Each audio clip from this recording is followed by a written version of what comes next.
Patrick just walked away, did whatever he did up here, and then walked back and went.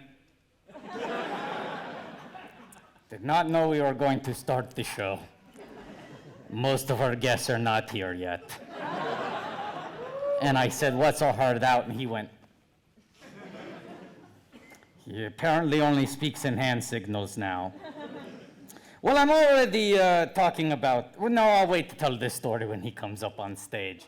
Hold on, let me clear my throat.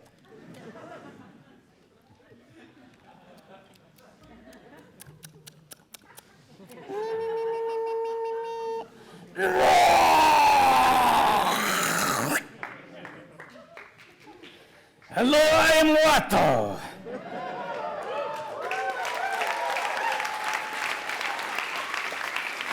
Yes. Warm-up comic slash sidekick. This should not be here. Dave, be wary of the camera, because I have to do the sidekick. Slash sidekick. Slash announcer slash flying space Jew. Welcome to it's true, don't awe me. It's a fact. It's a fact, and I'm allowed to say it because I am one. Welcome to the George Lucas Talk Show at New York Comic Con. This is the fifth time. Patrick, 5, big 5. Big 5. Who here has seen the George Lucas Talk Show at Comic Con before? Okay. Who here has seen George Lucas Talk Show in some other capacity, online or on stage, live somewhere else? Great, perfect. And who here has no frame of reference for what's about to happen? Perfect. Okay, so this is targeted at the final group. This show is very simple and straightforward.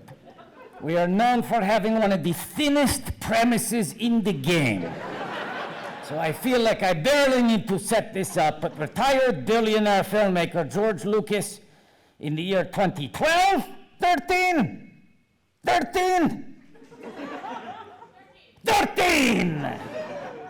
started self-financing a series of comedic talk shows. You see, one night, a dark and stormy night, a bandit by the name of Mickey Mouse broke into Skywalker Ranch and stole George's favorite child, Lucasfilm, and left behind a ransom note saying, I will pay you $6 billion.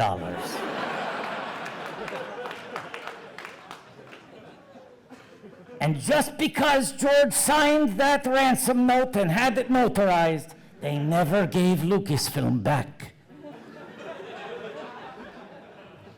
It's scary. It's a scary world out there. Anyway, since then, George has been focusing on his megawatt charisma, his crackerjack comic timing, and his unparalleled ability to relate to other human beings through conversation. And that is what is happening here today. George Lucas will interview real people. Everyone feel ready for this? It's going to be exciting. Mid-panel, guests are going to walk through the back doors like it's like fucking Burt Reynolds doing a pop-in on Johnny Carson. It's going to feel like a surprise. But here we go. Welcome to the stage, one and only Rolly!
welcome retired filmmaker George Lucas.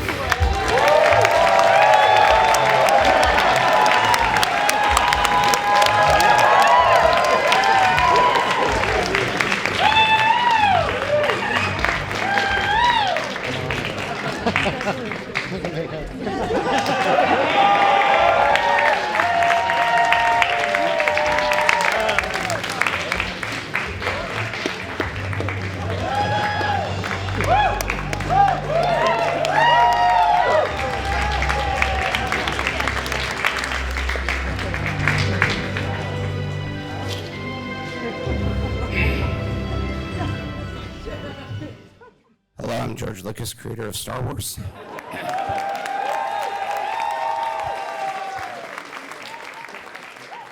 Welcome everyone to Comic-Con. For those of you who I just threw out 35mm film strips, those are from the theatrical trailer for Regarding Henry. Written by Star Wars writer J.J. Abrams, starring Harrison Ford. Hello, Watto, how are you?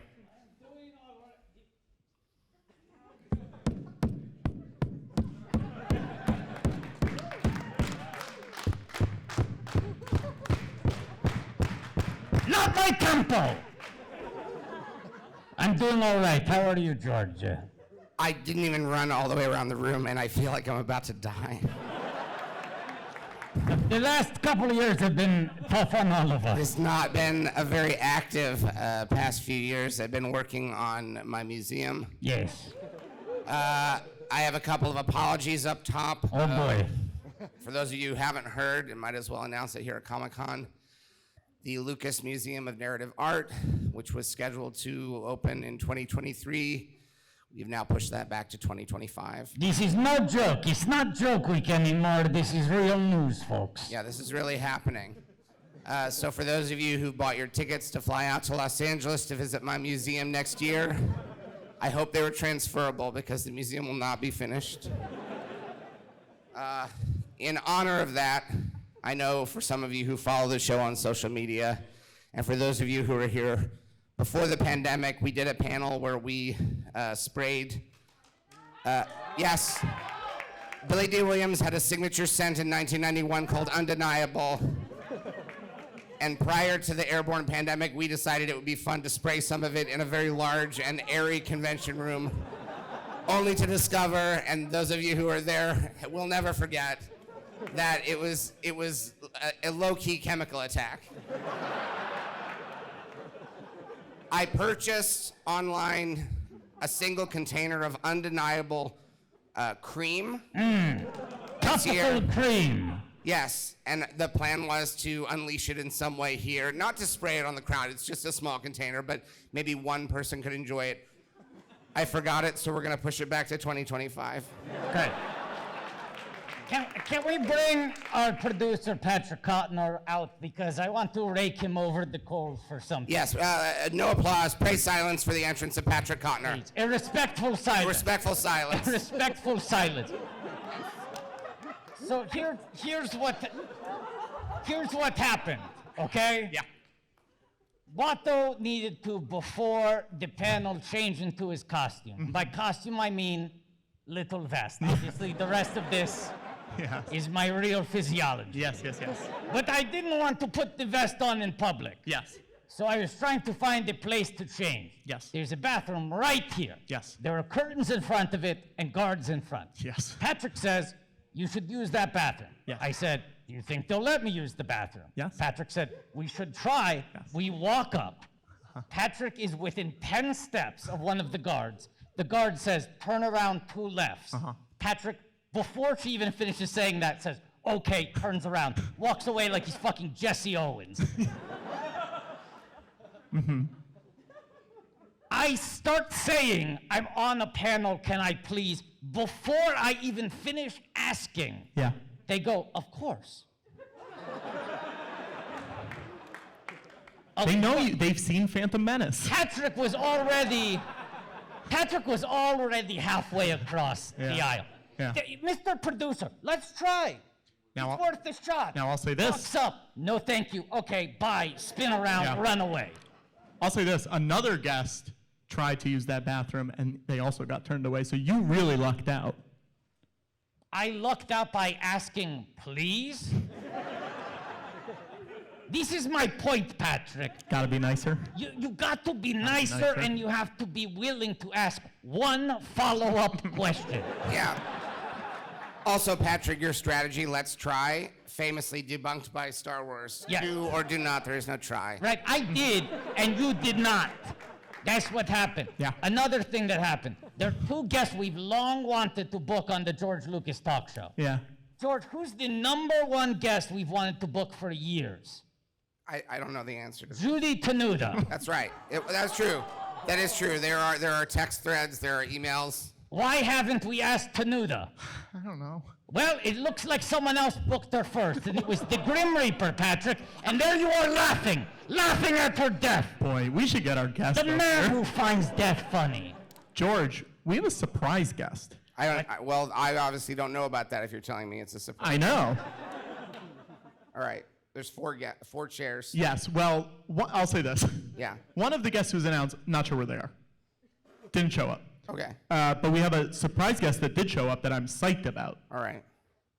Do you want me to introduce everybody? It's Watto's job to introduce the guests. But how can I introduce if I don't know who the Well- surprise guest? Hold on.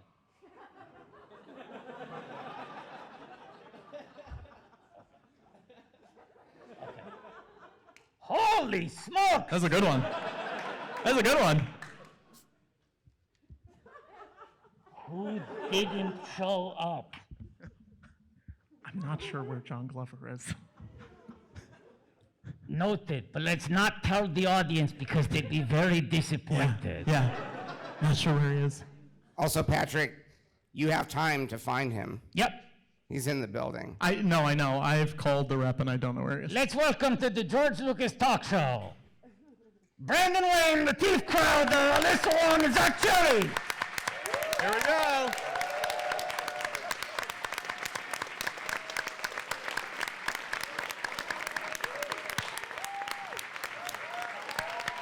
Hey. Hey, everybody. Hey, everybody.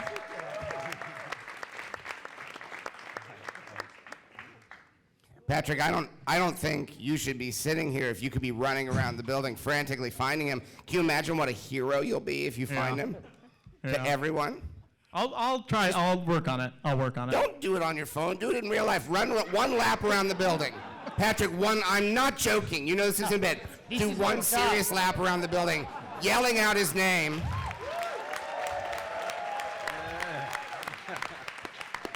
Patrick seems to think that this audience wants to watch him text, "Where is John Glover?"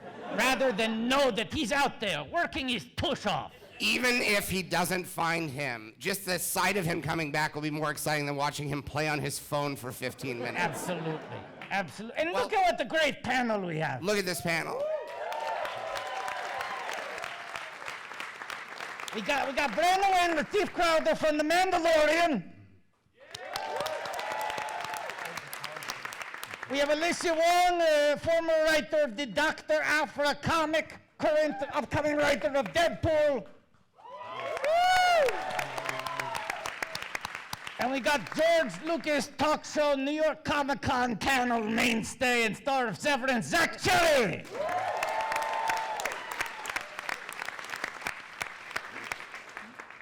Is everyone having a good con? Yeah. Everyone on the It's panel? really fun. Yeah?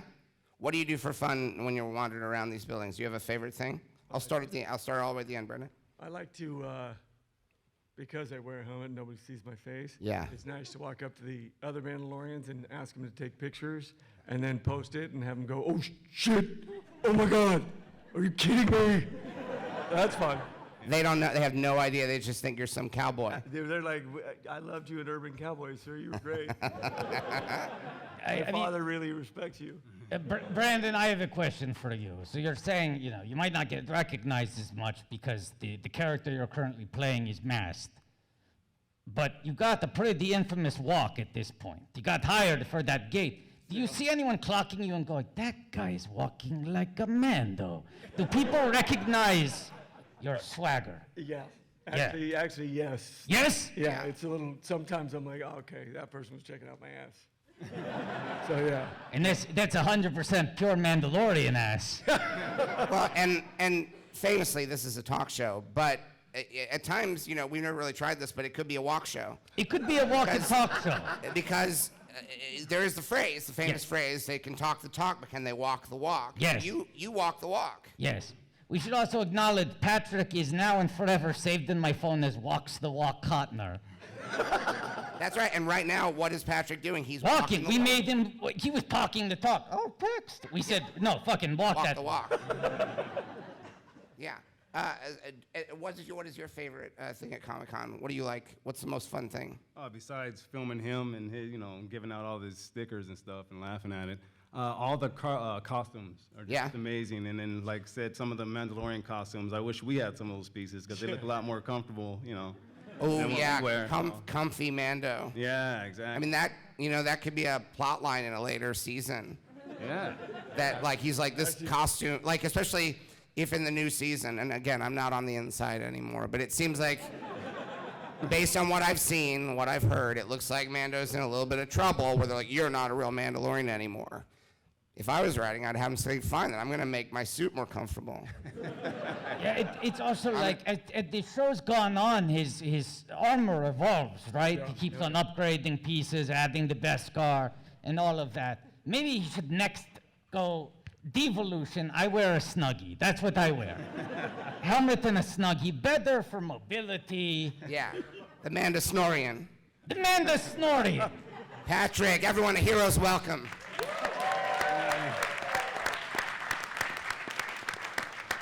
I didn't find him. You didn't find him? But don't you feel like you really did try now? Yeah, it feels like I did something. And you earned the applause. Yeah. And the respect. That's You a good finally earned the respect of the audience. There's no sweat on his brow. See? Whoa, this is interesting. This is a new wrinkle. No sweat on your brow? No, I'm more of like a back sweat guy. Let's do a brow check. Little bit. It's a little damp. Dry as a bone in my eyes. What do you want? Patrick, where'd you look? Give us a report. What was this? I went around the floor. Did you yell? What'd you yell? Is John Glover, star of Smallville and Gremlins 2 Too long. here anywhere? John. Yeah. Yell, John, where's my Johnny? I didn't shout just John. How are you doing with your texts? I haven't gotten a text back. All right. George, if he shows up, he shows up. That's how it works. Don't tell me how reality works. Jesus Christ, the balls on this guy. George If he Lucas shows up, he knows shows from up. reality. Does he think I don't understand that concept? You think he's going to show up and I won't understand what's happening? Oh no. Alyssa, this is your first Comic-Con. It is. It's my very first Comic-Con. So thanks for having me.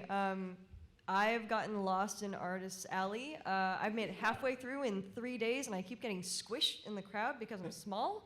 And I got lost in the loading dock for 2 hours. So that's been, but it's been great. I've been having a great time. Have you been to the part where it smells so much like popcorn that you both hunger for popcorn and wish that it had never been invented? No, but I've still got another day and a half to get You'll lost in the know loading when dock. it happens. You'll know.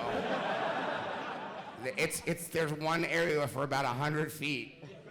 It's all there is. It's like you look around, everyone sort of becomes popcorn. You're just thinking pop, pop, pop, pop. It's a beautiful, horrible world. What's it like in Artist Alley? What's the vibe? The vibe is wild. There's so many people there, and everyone's so excited. And also, I'm really excited. My one bummer about being in Artist Alley is I'm at my table, and I want to go see everybody else. So Right. that's the one thing I'm really sad about. Yeah, that's the curse of the artist. When you're making art, you can't be with everyone else. You know? There are all the things that you could be doing if you weren't creating art and doing the artist's job and on the artist's journey. You know? There were 20 straight years where George would always say to me, look, I wish I wasn't single, but I'm an artist. What am I supposed to do? Yeah. It's It's the pain of being an artist. You cannot form any emotional connection. George seems to think being an artist is like being a Jedi. No love. Zach Cherry. Hi, George. A lot has happened since our last panel. I guess, yeah. You don't think? Are there specific things you're thinking of? Well, I mean, globally, sure, but also for you. Yeah. Like a year ago, if I was watching my Apple TV Plus, I wouldn't see a single frame of you.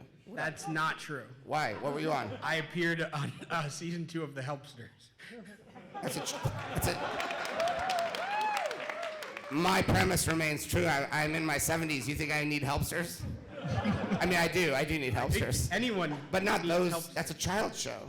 Yeah, but I think the lesson that we can all take away is that it's okay to ask for a little bit of help, no matter how old you are, George. That's a great lesson. What did you do on helpsters? I walked around in the park. Yeah, walk the walk? I did walk the walk. There was a little sweat on my brow. Oh. Yeah. I love how much we've achieved a theme here at the panel. I mean, if nothing else happens, it's so coherent, so cohesive. Sweaty brows. Conversation. Zach, you were recently nominated for a Saturn Award. Ooh. The Genre Film Award, the Best Supporting Actor for your performance in Severance. Do you remember? Yes, Thank you. There we go. Zach, do you remember where you were and how you found out that you had been nominated for a Saturn? I remember how I found out. Yeah, how? Because I received a text message from a friend of mine, Griffin Newman, that I think just said, congrats, and I wasn't sure what he was talking about.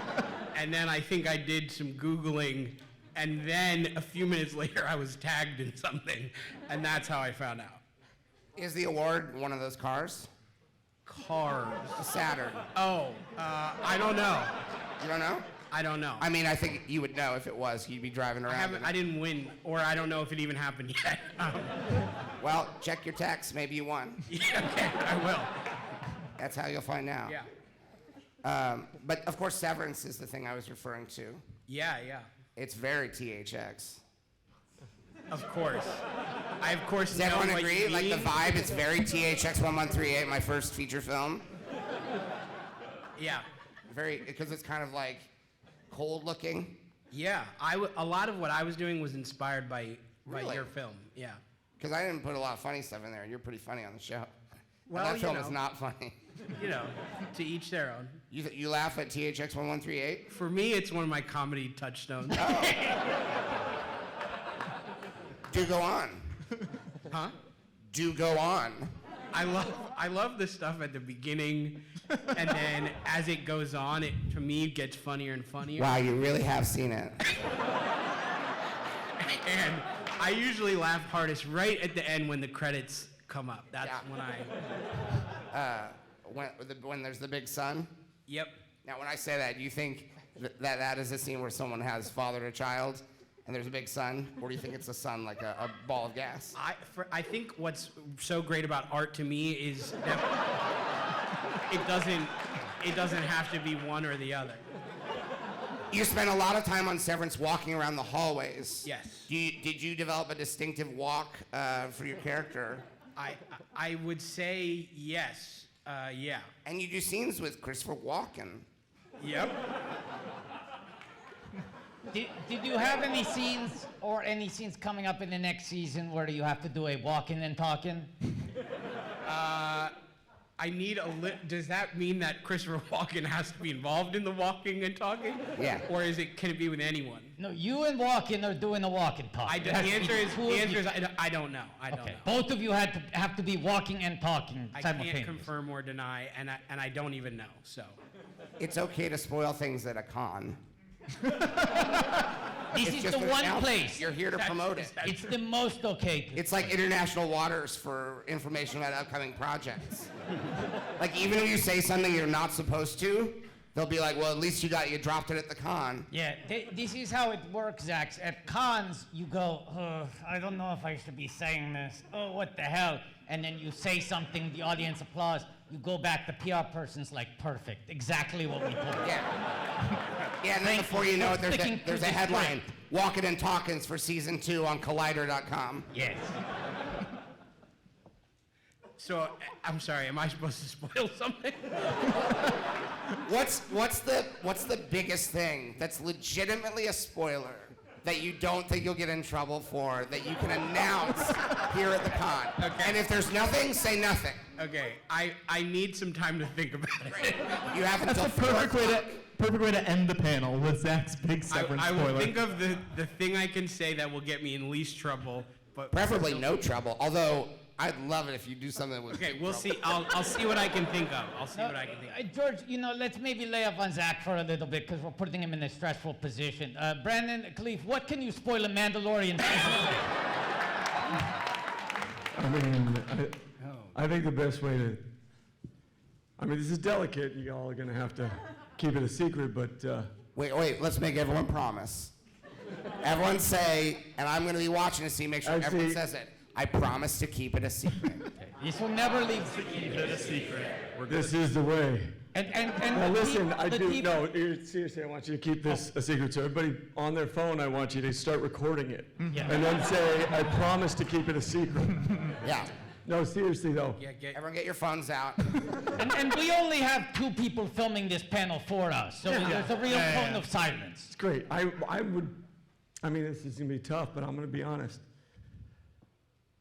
The Mandalorian is a never nude. Whoa! Whoa! Whoa. So denim shorts, for those who don't understand, that means denim shorts underneath the costume, underneath the Beskar. I mean, it's Denim under Beskar. We're confirming this? always 100%. Cuckoo Kacha, that is a real scoop. Yeah. Here I was so confident we were going to see Mando Dong in season 3. It felt like the obvious next dramatic step. It's represented. Yeah, Yeah. I mean, it makes sense. You look at those scenes where there's a bunch of Mandalorians, there are dozens of them, dozens. Now you have to do a spoiler too. It wasn't a group effort. Yeah, Oh, come on, Lateef. do your own project. I don't know. What can I Remember, say? the least amount of trouble. The least amount of trouble. Ideally, you'll say something and they'll thank you for it. Yeah. You could also, you can say something that makes no sense out of context. Oh, that's a good one. Let's see. Well, I do don't want to cut point myself out that with a lightsaber Brendan this said, time. don't fall for it. I do want to. Don't fall for it. It is a trap, Yeah. famously. Well, let's just say, man, the most I can say is, Mando's even better in this one. There you go. There you go. Yeah, even more skilled.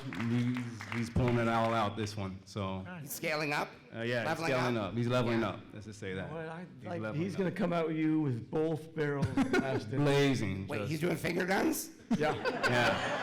Mando's gonna debut some finger guns in season 3? That's exciting. Now, you didn't spoil that. I intuited it because that's what I would have done. Like, something's wrong with his real weapons, but he's meeting like a race of creatures on a planet that don't know that finger guns aren't lethal. So he's having to bluff his way out of it. Any chance we'll be getting new books opened? Oh, like the Book of Boba Fett? Yes, I am tired of TV shows saying we think of this like a 12-hour movie, and I like that Boba Fett went, no, we think of this as one book. More TV seasons should be books. Open them up. The Book of NCIS. You gotta ask our boss. Oh, He knows more. About books? Yeah. What are you saying? Just saying. I mean, didn't you create them? Create books?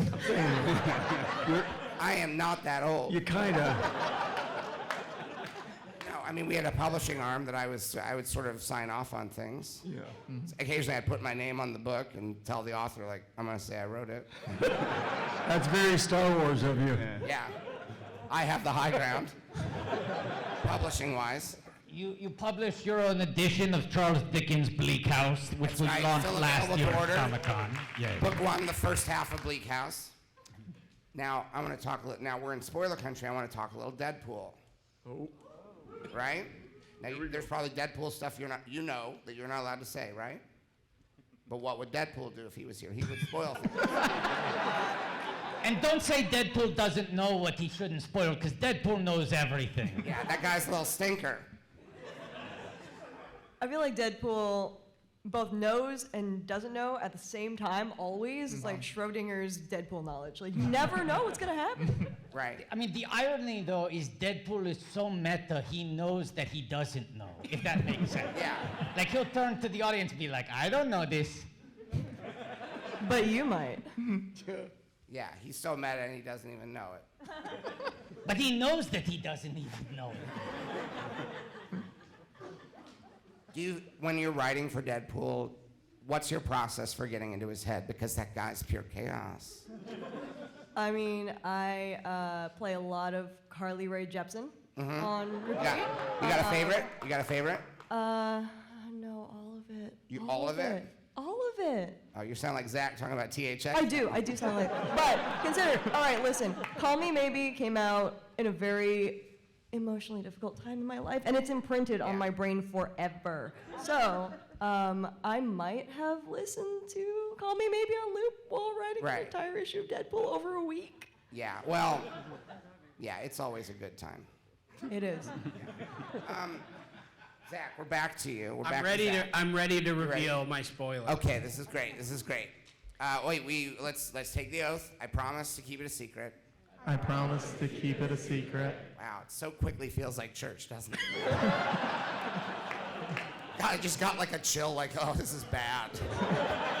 It's like bad news, because it feels, I realize, like, I'm a powerful guy, but when that happened, I felt like, oh no, this is power. Like, it's probably the worst feeling I've had in my whole life. Because it just felt so wrong. All right, so let's hear it, Zach. So, I can't say whether or not my character is a never nude, but I can promise on season 2 of Severance, you will not see my penis. Yeah! Woo! Hold on. Now, is that in your contract? Because there's a lot that can be done in post. I don't think there's anything that can be done in post that will show you my penis. Yes, but they could show Dylan's. Yeah. Right? But my spoiler is that you won't see my penis. I can't speak for the character. I would check your contract again, Zach. You might have signed over penis rights and not even known it. Okay, well, as far as I know, deep fake. As far as I know, that is true. So, unless I'm getting a phone call right now, that's. I think that might be the Saturn news. Everyone's phones are blowing up now. They've announced the Saturn Awards. They've all gone to Zach Cherry. Other categories are furious because you weren't even nominated in those categories, and they've given it to you. It's a sweep. How would you feel about that, Zach? I would feel confused, excited. I'd probably get off social media. Feel like there'd be some backlash to that, but I don't know. Listen, I want to talk about Dr. Afra. Yeah. Everyone read these? Now, this is, I don't want you to feel uncomfortable because I used to write Star Wars stuff. How's it feel for you? Like, when you're writing Star Wars stuff, do you feel nervous? Because when I started writing Star Wars stuff, there was none. There was 0 Star Wars. So it was very easy, because you'd just be like, well, okay, I guess it could be this. I guess it could be that, and then that's what became Star Wars. By the time you are writing a character, you're having to sort of fit it into a timeline in which a lot of events are already locked down. So you're creating a character who's interacting with Darth Vader at a certain point in his life, with the Emperor, with Luke, with Leia. What's the part you like most? What's the part you like the least? I mean, I think it's part of the challenge, right? It's the fun of seeing how you can work within really specific bounds. Like if you're like, I love to have a fight with Darth Vader, but he's busy like on a different planet right now. It's all scheduling issues, right? Right. Yeah. Yeah, I mean, I think my favorite part though is causing problems, although not for other people, don't fire me, editors. I think, with Afro, she's so much fun and she's so much mischief that we get to explore parts of the galaxy that we don't necessarily get to see with bigger, more marquee characters. So I get to cause trouble in places and not cause trouble for anybody else. Right. So it's almost like writing Star Wars when there's no Star Wars. It's very zen. It's very to write Star Wars and have it not feel like Star Wars is almost the ideal state to be in. Because Star Wars has already been written, so you want it to feel new, but you also want to have it feel like it's linked to the familiar. Now, Alyssa, Afra does meet a lot of characters. Like, there are characters, legacy characters that show up, and there's one, he hasn't shown up in something in a really long time, but I feel like Afra and him would get along. Watto, baby. How do we make this happen? How do we get Afra and Watto in a room together? Afra in the market for some new junk, because Watto's got the shop full of it. I mean, I love you, Watto. Are you alive? Oh, great question. Am I alive canonically? I don't know if canonically Watto has a death date. There has not been an established death for Watto. Yeah, I don't think so. No, absolutely not. Yeah. No. He's probably old. Yeah. That's probably true. I'm sorry, I didn't mean to imply that your days are numbered, but like Even if he is dead, he can come back somehow. Somehow Watto returned. Right? Force Ghost Watto is an incredible and terrifying concept. Well, and now we're also making Watto a Force user, which I like the lines you're thinking across here. I think, somehow it's one of those incredible inventions, a gift for all writers of Star Wars going forward, Where it's like George creates the Force and now so many new things are possible. JJ creates somehow. Yeah. And now pretty much anything can be justified. It's brilliant because there's no narrative move that's off the table. Like, I would write a story where Watto gets the Force. Now, normally you get the Force is in everything, and it's a very noble thing. I'd say Watto could acquire it in a good trade. How? Like, in a swap, like, you give me the Force, and I give you this. And then he gets the Force, and then when he dies, he becomes a Force ghost. We know that mind tricks don't work on Watto. Only money. But maybe that's because he's playing some mind tricks of his own, saying, "Give me money." I just think Afra and Watto would cut it up. Like, I think you could do a one-shot that's just Afra and Watto at the cantina, last call, just being like, I just had a fucking day. And nothing happens, you don't see their journeys, it's just them complaining about shit. Alyssa, they've started working more, or some of the Marvel new run Star Wars comics characters into this series now. Do you feel like we will see Afra in live action or animation at some point? And is there someone, like when you were writing the character in your mind's eye, you felt like would be perfect casting for the role? Oh man, this is a hell of a question. Thank you. I mean, I don't know. I'd love to see Afra in live action. And I'm not a casting director, so I mean, I think I'd want to see someone who can shitpost beautifully, I think, as Afra. That's definitely what I would want. In character shitposting. Mm-hmm. Yeah, and out of character too. That'd be nice. Brendan and Lateef, I have a question. George, do you mind? Is Go there ahead. ever anything that you get to do that you want to do, and something that you get to do that you want to do? First of all, I don't think you know this, but he's an Emmy-winning stuntman. Wow, wow, wow. He won the first Emmy for any individual stuntman created. That's amazing. Trailblazer. Just so we're clear, but Yes. What show was that for, Lateef? That was for the Mandalorian. It was. Oh! Great show. Look at that. just to be clear, yes. Do you feel, was there a particular stunt that you felt like sealed the deal? Was there something you did where you thought, I bet they'll invent a trophy for this? Or was there an episode that you were nominated for? Yeah, I was actually about to say it was a scene I did with Giancarlo against Moff Gideon, the dark saber against the in the Beskar staff. Yeah. And man, just to start with this guy, yeah, he's laughing because Giancarlo is one of the most intense actors I think I've ever fought. I mean, not only is he extremely talented and just extremely classy, but yeah, he's strong too. Put me on my butt a few times, and I put him on his butt one time too.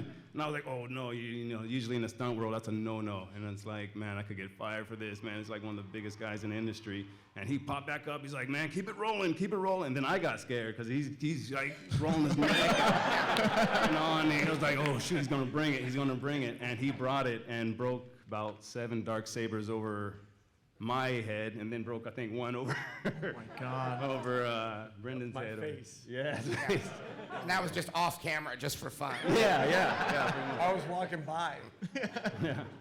But no, that one I think pretty much, yeah, it was, we tried to make it an epic fight, and Is there something that you would really, is there a stunt that you would really like to do that you haven't been able to do? Do you ever have an idea like, I'd really love to just fall down like the world's biggest stairway? Yeah. Oh, definitely not stairs. Yeah. Like there could be a planet that's just stairways. Yeah. What's the name of it, George? What? What's the name? Escher.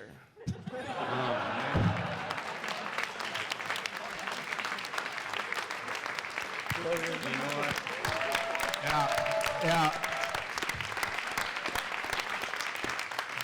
I got clapped her for that. It's like we respect it. We didn't just laugh, we respected it. See, you made a good point. It was an insightful joke. Do you have another one in the chamber in case Escher you can't use for like legal reasons? I'll just call it MC. I feel like I just hit a really solid golf putt. But is there a stunt, a big stunt? No, I wouldn't say a big stunt, but I would say maybe something like, maybe doing a really cool fight scene on fire or something. Like Fight. Yeah, somehow on fire. Or, just another Jedi fight, Yeah. besides the Ahsoka one, that really wasn't a fight. That was just like, hey, how you doing? Oh, that's you? Oh, shit, Would you like to fight a character that's made of pudding? But, oh, man. Yeah, that would be great, actually. But he's got like hard to fight because he just glom Yeah, he into just- other- oh, yeah. He's just pudding. Yeah, that would be He's not like pudding on a skeleton. He's just pudding. that would be pretty interesting to So choreograph. you feel like you're losing the whole time because you're sitting covered in pudding. You're like, I don't know how to win this fight. That's very interesting. Yeah, that's a great idea. Very interesting. You know what? The best way to I put it. promise not to sue if you pitch it and it ends up in season 4. All right. That Mando fights a pudding monster. All right. We'll get on Filoni about that. Let me get that. Because it's just like pudding all over the Beskar. And he'd be humiliated because it is just like the more messy he gets, the more it's clear like it's winning. Right? Pudding Planet, that's good. God, I wish I was writing Star Wars again. So hard. So hard to just be a museum guy, not write Star Wars no more. What was the moment for you guys where you were like, oh shoot, I'm really in Star Wars? Like this is it. First day. When we put on the suits, Yeah. looking at each other, when we put on the suits, we all, before, like months before, we did suit tests, Yeah. and we would go down to Legacy and put it on. We're like, oh wow, this is the coolest thing ever, But then when we actually got to see the set, and I think the first day we were actually in the back lot. We weren't in the We were gonna go volume. fight The Nikto. the Nikto. Yeah, the Nikto Nikto fight. crew. Yeah. We were going to find IG. Grogu or the kid. Yeah. Yeah. Yeah, and, Yeah, that was and then we were kind of looking at each other, and then we were also practicing our fight scenes with each other in the suits, and we were like, oh man, this is it. We're doing this, And, So. and it's like being a kid. I find that really relatable because that was same for me when we were shooting 3. There was when I put on the Baron Papanoida outfit, I was like, oh shit, I'm really in Star Wars now. It is like it's not real. Like even if you've made like 3 or 4 or 5 movies before, it's not really real until you put on the costume, and then you're like, now I'm really doing this. This is really happening. Yeah. Now, Alyssa, you do some Star Wars cosplay, right? Not well, and especially not in this company. Haven't? Oh my god. I mean, I have a Han Solo cosplay. He's cool. Yeah. Scoundrel. Is there a favorite era of Han? Just like Carly Rae Jepsen, I love all Han. But like outfit-wise, because he's got a couple different. He does. Oh man. Warm winter coat Han, or little skimpy vest Han. That's pretty good. That's pretty good. Murdering Greedo Han is always excellent. Oh, an accident. Oops. Oops, I did it. I mean, it's a little side shimmy between, like, from murder to manslaughter, right? It's all good. It was just like he shot at me, and then I just right after I accidentally shot back, and it's such a oops moment for me, Han Solo. Didn't mean to. Good guy. Han's cringiest moment. Oh, yeah. What's that word they use? What's the word young people use? Escher. No, not. Coogie. What's that word? Poogie? What's the word? Chuggy. Yeah, the Chuggy, his chuggiest moment. I don't talk like that. What's that? He asked what chuggy is, and I said I don't know. It's like cringy, right? It's like cringe. Yeah. The planet of cringe. Oh, Cringe Planet. You kids like that? That'd be a fun thing. Mando goes to a cringe planet. Is Jugi a word now because the kids think saying cringe is cringe? Are we like going another layer up? Maybe. Patrick, answer. You're the child. Yeah. I don't know. I'm old. You're apparently some sort Is of... there anyone here who has ever said the word chuggy or cringe in their Is it life? Chugi or You. Chugi? Yes, people don't like saying cringe, so they say chuggy. No, Chugi's Chugi now. It's I don't know what that means. like Okay. a bump, and now no one says it anymore. Okay. So what's the new word for it? Cringe again? Cringe is back. Cringe is back. Wow. You're Very exciting. That's the breaking news from Comic-Con this year. Cringe is back. Chugi is now dead and saying Chugi is cringe. But Somehow cringe returns. Okay. Okay. Hey, real quick, who here still collects physical media? Anybody? George, while you're doing this, I'm going to ask a question. Brandon and Lateef, have you played another character on Mandalorian? Have you put on another costume in the background at all? Anything? Yeah? Is it something you could talk about, or is it a secret? No. Who wants a damaged copy of the Schitt's Creek companion book? You in the back?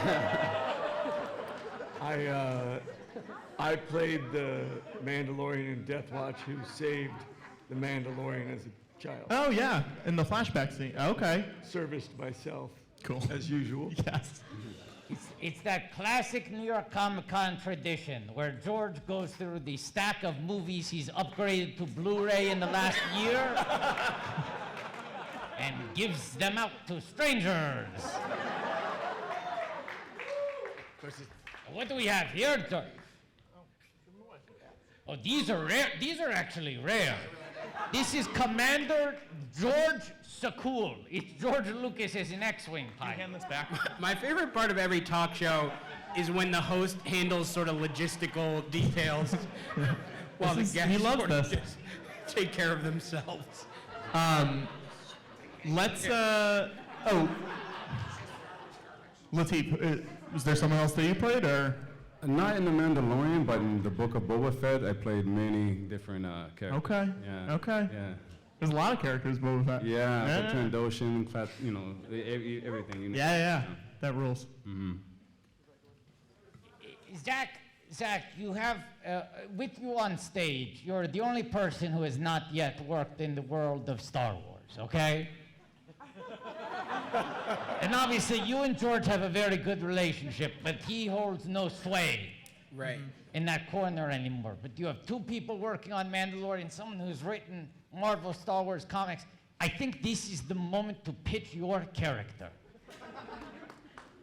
What would your ideal role be in the Star Wars universe? I guess the pudding guy we were talking about. Pudding. I think I'd have you be the president of the Pudding Planet. Even on Pudding Planet, they still have presidents? Oh my God, that is so offensive. Of course, it's as President Pudding said, his name is Pudding. Democracy is the worst form of government there is, except all the other ones, to paraphrase Winston Churchill. Wow. So Pudding Planet is familiar with Winston Churchill. Yeah. They intuit him. They sense he's going to exist. Okay. Yeah. Yeah, this sounds like the role for me, honestly. Severance season 2. Are there more innies or more outies? Quick. No idea. No idea? Same amount? No idea. Equal? No idea. There's no innies? Only outies? Wait. Are there outies, not outie, are there outies the car, or are there Saturns? I don't know. I don't know. Are you an innie? I've now lost any sense of what you're asking. I was really just trying to get you to accidentally spoil the whole season. I'm being honest when I say I don't know anything. Yeah, I bet there's some innies in Zach, you have now appeared in 2 MCU films, Spider-Man, Homecoming, and Shang-Chi and the Legend. Yes. Of the 10 Well, there's a third one too. Two and a half, and I will say I found out I was appearing in that half film the same way I found out I was nominated for a Saturn Award, which is a text message from a friend of mine, Griffin Newman. What was the half film? No Way Home. No Way Home? Is that what it's called? Yeah. I appear vocally in that one. And I was alerted by some people on the panel. Okay, so let's say you have appeared in some form in 3 Marvel movies. Yeah. My question for you is, why so few? There are like 31 of these things. When are you going to make up for lost time? It's, like you were saying, it's just scheduling issues. My character was busy off doing other stuff, and it's hard to kind of always work me back into the mix. It's what I like about your character, though, is that he's always doing his own thing while the important things are happening. Yeah. You could cut to him at any time in any one of the films. Sure, you could. Just being like, I like watching this. Like, I like that he likes watching Marvel characters in his real world. Yeah. Yeah, I agree with that. In a way, he's a surrogate for the audience, do you find? I do find. You find? You find? I find in favor of your statement. Objection. I think we're trying to agree, George. Alyssa, is there a Star Wars character that you'd like to create, or a legacy character that you'd like to explore that you haven't? Yeah, I mean, I was gonna say we could just one character I really want to write but haven't had the chance to is Fennec. I mean, I would love to write Fennec. She's so cool. Oh my gosh, she's so cool. I think we need to wrap up shortly. Patrick, we have a present for Zach. We do. In commemoration of your 4th George Lucas Talk Show New York Comic Con panel. Our friend Bring the Noise, who makes shirts for me for every show, made the shirt. And you may see the shirt and say, oh, it says New York Comic Con. It actually says New York Cherry Con. Wow. We want to ask the audience, we want to ask you to please, if you see film strips regarding Henry's theatrical trailer, please pick them up and take them with you. I see a few on the floor here or there if you didn't get one. If you have a Norman Rockwell, I handed out little Normie Rockwell strips before the show. If you have one and you don't want it, please give it to someone who cares. If someone wants these Christmas Star Wars things, I just threw them on the floor. Yeah. Oh, that was fun to watch. That would be a fun show, just to throw things and then watch people run for them. And is there any other business that we need before we say goodbye? Does anyone have any plugs they want to talk about? Yeah, it's a great time to plug, great time to drop big announcements about future Mando projects. Season 3 coming soon. Soon to Disney February. Yeah. Very exciting. Some of us were at Celebration this year, and you guys got to be up on the panel talking to everybody. It was very exciting to see you up there with everyone. Yeah, that was a lot of fun. It was cool. Yeah, it was really cool. Disenchanted premiering on Disney Plus this Thanksgiving. Unbiased opinion. Looks fucking rad. Yeah, and I believe a friend of the show and a friendly texter, Griffin Newman, does a voice in that. Is that right, Zach? Yeah. You can confirm? Yeah, I'm pretty sure. Alyssa, do you have anything to plug? Deadpool 1 comes out next month. So, Oh yeah. And Zach? he knows it. He Zach? knows it. He's looking at you on the racks going like, buy my comic. That's Deadpool. Deadpool's doing that. Yeah, he's like, I know I'm in a comic book. Please buy me with money. Zach, you want to plug? You got something coming up on the Roku channel. Yes, thank you, George. Coming up on the Roku channel, the Great American Baking Show will the new season that will drop, I don't know, soonish. So keep your eyes peeled. Jersey Dave, He's right here. are we okay to give away these giant creatures? All right, we're going to be giving away, this is a Halloween Grogizmo and a Halloween goo that we have at the sides. Give them away to who? Let's raise your hand if you want. Okay, that you were the first one. Let's to give raise one your over hand here, George. on that side, and then one over there. You pick that. Yeah, Yellow hats yeah, is very yes. eager for the goo. This guy's yours.